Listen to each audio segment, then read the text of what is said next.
Bonjour à tous. Alors, pour ceux qui ont regardé déjà la correction que j'ai mis en ligne, vous avez dû remarquer qu'il manquait une réponse à l'exercice 1, à savoir la question E. Trouver la valeur du produit scalaire AB et scalaire AC, sachant qu'on connaît AB qui vaut 7, AC qui vaut 1, et l'angle ABCA qui vaut 2π sur 3. Alors, ce qui nous gêne ici, c'est l'angle, puisque dans la formule, il nous faut l'angle ABAC. Alors, c'est pas très compliqué, mais ça vaut le coup de jeter un œil via GeoGebra sur ce que ça pourrait donner. Alors là, je vous ai représenté les trois points A, B, C, le vecteur AB, le vecteur CA. Donc notre souci, c'est que les deux vecteurs n'ont pas la même origine.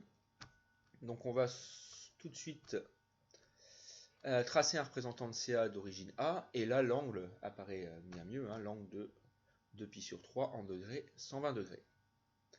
Et donc très vite, on se rend compte que les deux angles sont supplémentaires, et donc que l'angle ABAC vaut 60 degrés, plus précisément moins 60 degrés, si on tient compte de l'orientation du plan.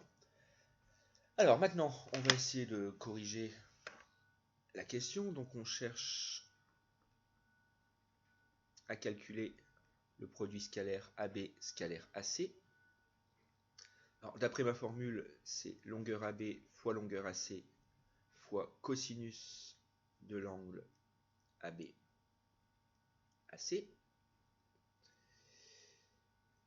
Et donc, si je reprends la petite figure que j'ai faite, A, B, C, si l'angle ABCA vaut 2π sur 3, l'angle ABAC vaut moins π sur 3.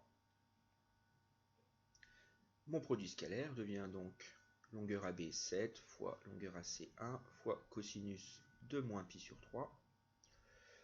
Vous reprenez le cerf-trigot, cosinus de moins π sur 3, c'est 0,5. Mon produit scalaire vaut donc 7 fois 1 fois 0,5 égale 3,5.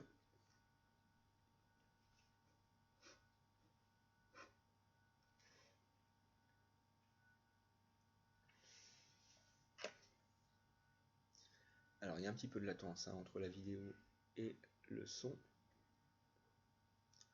Voilà. Allez, merci.